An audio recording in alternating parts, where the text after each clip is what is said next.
Au thème des éliminatoires ce 10 mai, le Bénin, le Ghana, le Nigeria et la Tanzanie se sont qualifiés pour la Coupe du monde féminine U20 prévue en Pologne du 5 au 27 septembre 2026. Malgré une défaite 1-2 lors du match retour contre le Malawi, le Nigeria a assuré l'essentiel grâce à sa victoire 2-0 à Lali, confirmant sa présence à toutes les éditions du tournoi depuis sa création.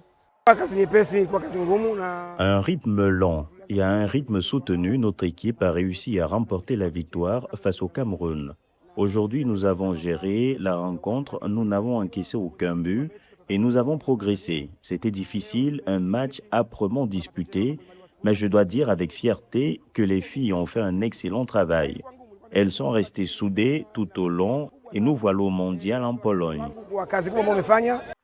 Grâce à un match nul 1 but partout, obtenu le 9 mai lors du match retour, faisant suite à une victoire 2-1 à l'aller, le Ghana a officiellement éliminé l'Ouganda 3-2 cumulés pour arracher sa place au mondial féminin U20.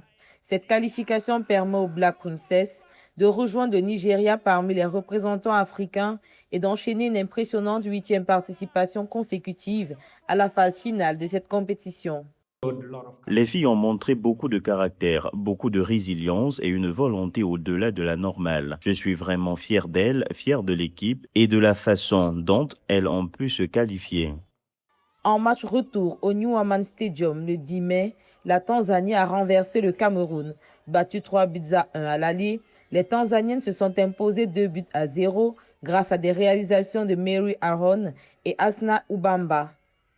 Cette qualification s'accompagne d'une autre surprise majeure, l'élimination de la Côte d'Ivoire par le Bénin, qui participera pour la toute première fois de son histoire à une phase finale de la compétition, marquant l'absence notable de deux grandes nations du football africain à ce rendez-vous mondial.